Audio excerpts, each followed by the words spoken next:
তাহাৰ মাজে চৰকে কেনে আছে চবে মোক জনাব। তো আজি আমি আহি গৈছিলোঁ ব্ৰহ্মপুত্ৰ লাচিত ঘাটত মেলা চলি আছে, তাতে আমি কাৰ্নিভেল চাবৰ কাৰণে। তো তাতে যোৱাৰ পিছতে মই বহুত ধুনীয়া ভিউ দেখিবলৈ পাইছোঁ, বাট টিকেট নোলোৱাকৈ কোনেও সোমাব নোৱাৰে। টিকেট প্ৰাইচ আছিল 30 টকা, কিন্তু তাতে বস্তুবোৰ চব 100 টকাতে দি আছিল। বহুত ধুনীয়া এটা দোকান পাইছিলোঁ।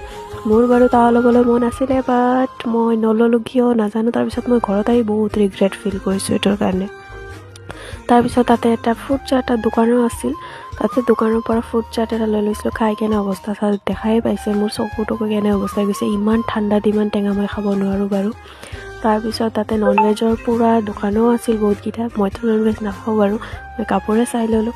কাপোৰো মোক একো খাছ ভাল নালাগিল, কিন্তু তাতে ঘৰ সজোৱাৰ কাৰণে বস্তুবোৰ বহুত ধুনীয়া ধুনীয়া আছিল, সেইবোৰ আপোনালোকে চাব পাৰে। কিন্তু তাতে খোৱা বস্তুবোৰ ট্ৰাই নকৰিলে ভাল হ'ব। মোৰ এইখিনিয়ে চাজেষ্ট থাকিব আজিৰ কাৰণে, এইখিনিয়ে। Bye bye.